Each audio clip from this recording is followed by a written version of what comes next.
How do we get along with others? How can we understand people so that we can have fulfilling and interesting relationships? Well, today I'm going to give you 5 tools to accepting both the good and bad in others. How do we do that? The very first way is to accept the good and bad in ourselves. We all have physical and mental and spiritual strengths and weaknesses.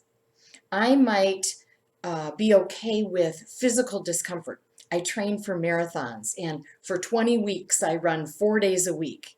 That might be easy for me, but it wouldn't be easy for you. And then you might be very comfortable handling conflict and dealing with emotional issues, but that's more difficult for me. So we more easily accept the good and bad in others when we realize we have strengths and weaknesses in these areas, and other people have different strengths and weaknesses in these areas. I don't need to judge someone else how they do it, what I consider good and bad, because I have my own weaknesses and strengths. I also might be comfortable talking about my faith, and then you're not.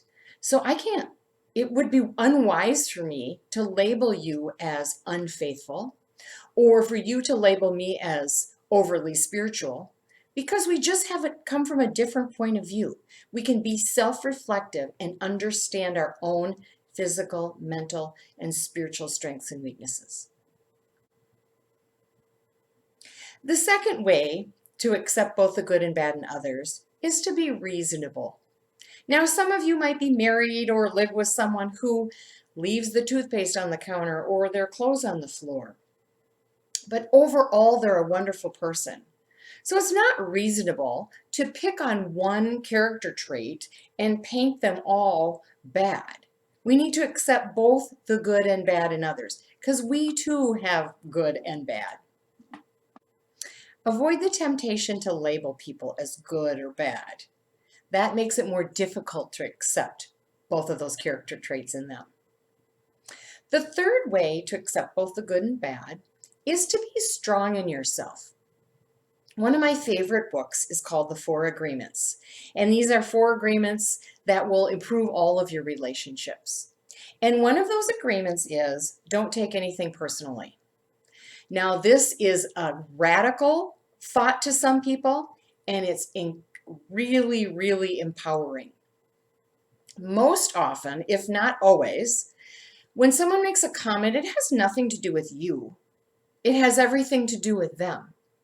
And so when we don't take things personally, we allow people to have different opinions.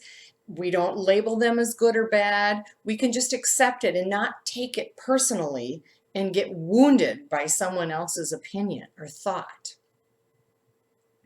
It allows freedom of expression in all of us without personalizing it.